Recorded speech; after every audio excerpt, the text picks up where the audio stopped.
Berdosakah saya apabila saya tidak melayani suami? Inilah kekeliruan banyak perempuan. Karena suaminya tak sembahyang, lalu dia tak mau melayani suaminya.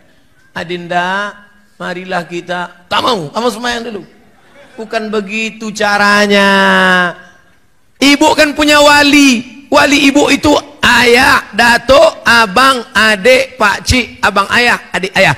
Wali ibu lah yang memanggil laki ibu yang tak sembahyang. Walaupun hidup 1000 tahun, kalau tak sembahyang apa gunanya? Walaupun hidup 1000 tahun, kalau tak sembahyang apa gunanya? Besok pagi mulai lagu di rumah itu aja, usah ada lagu lagi. Rekam MP3 sampai 100 lagu, tak robah-robah itu. Nada panggil pun itu juga. Besok pagi masak sarapan. Sepohon kayu daunnya rimbun, besar dahannya, lebat daunnya. Walau pas dia datang ke dapur, walaupun hidup 1000 tahun, kalau tak sembahyang. Kau nyindir aku? Enggak bang. Apa gunanya? Jadi yang ngomong itu wali ibu. Jangan karena negara tidak menunaikan kewajiban lalu kita mencuri listrik. Ini tak benar. Ini logika berpikir seperti ini tak benar. Ustadz kau tahu, saya sosialisasi fatwa MUI haram curi listrik.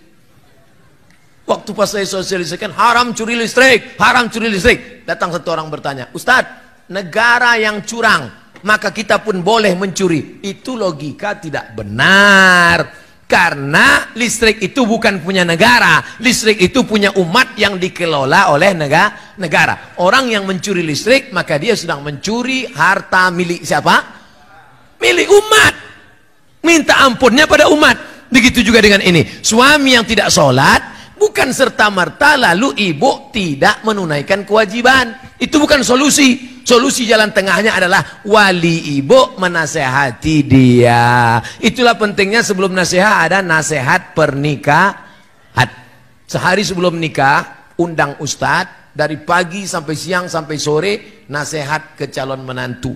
Jangan di situ akad nikah, di situ nasihat pernikahan. Berikut ini mari kita dengarkan nasihat pernikahan yang akan disampaikan oleh Ustaz Abu Somad. Ustaz ceramah, mereka bukan dengar ceramah, asik selfie.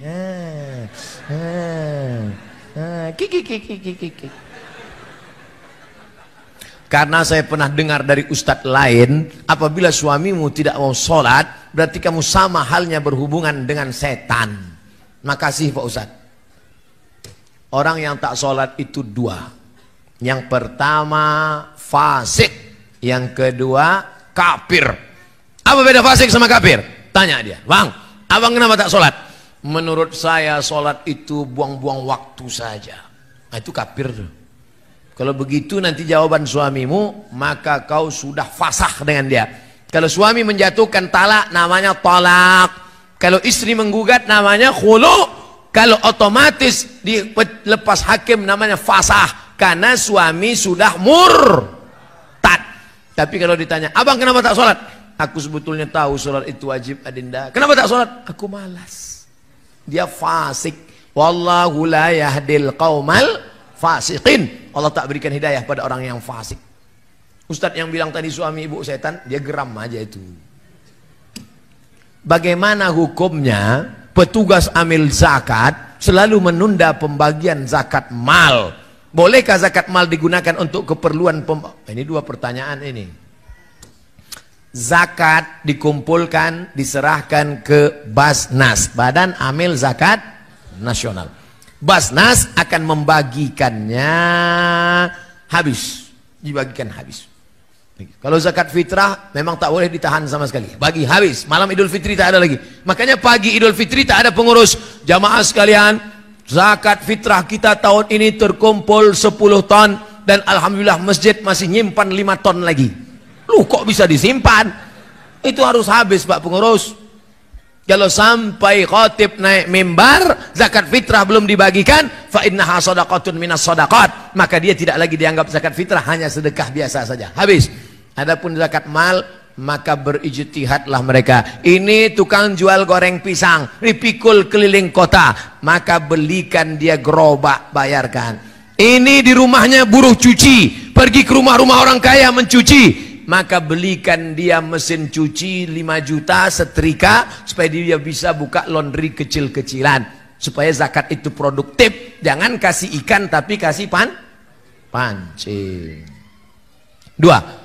Bolehkah zakat itu untuk keperluan masjid? Ini kejadiannya 6 tahun yang lalu di Pekanbaru. Waktu itu video belum viral. Assalamualaikum Ustaz Somad. Waalaikumsalam.